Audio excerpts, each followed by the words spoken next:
ಕಾಂಗ್ರೆಸ್ನ ಗ್ಯಾರಂಟಿಗಳ ಬಗ್ಗೆ ಪತ್ರಿಕಾಗೋಷ್ಠಿಯನ್ನು ನಡೆಸಿದರು.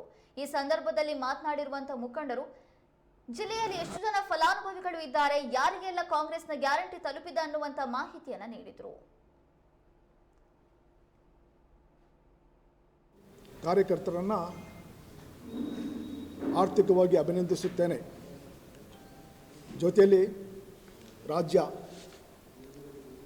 ಗ್ಯಾರಂಟಿ ಯೋಜನೆ ಅನುಷ್ಠಾನದ ಅಧ್ಯಕ್ಷರಾದ ಎಚ್.ಎಂ. ರೇವಣ್ಣವರು ಸಹ ನನ್ನ ನೇಮಕಾತಿಯಲ್ಲಿ ಸಹಕರಿಸಿದ್ದಾರೆ. ಅವರನ್ನು ಸಹ ಆತ್ಮೀಯವಾಗಿ ಅಭಿನಂದಿಸುತ್ತೇನೆ. ಅನುಷ್ಠಾನಗೊಳಿಸುವುದರಲ್ಲಿ ನಮ್ಮ ಟೀಮ್ ಏನು ಇದ್ದೀವಿ ನಾವೆಲ್ಲರೂ ಶ್ರಮವಹಿಸಿ ಕೆಲಸ ಮಾಡ್ತೇವೆ. ಸರ್ಕಾರದ ಬಹಳ ಮುಖ್ಯವಾದಂತಹ ಯೋಜನೆಗಳಿದು.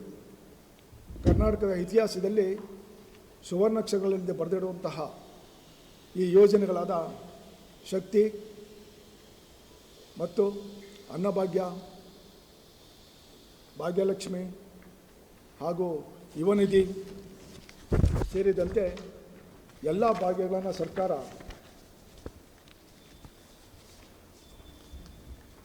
ಜಾರಿ ಮಾಡಿದೆ. ಆಗಲೇ ಸರ್ಕಾರ ಅಧಿಕಾರ ಬಂದಿದ್ದ ಕೂಡಲೇ ಈ ಎಲ್ಲ ಯೋಜನೆಗಳನ್ನು ಜಾರಿ ಮಾಡಿದೆ. ಜಾರಿ ಮಾಡಿದ ಎಲ್ಲ ವಿವರಗಳನ್ನು ನಿಮಗೆಲ್ಲರಿಗೂ ತಿಳಿಸಿಕೊಟ್ಟಿದ್ದೇನೆ. ಶಕ್ತಿ ಯೋಜನೆ ಜೂನ್ 2023 ಆರಂಭವಾಯಿತು.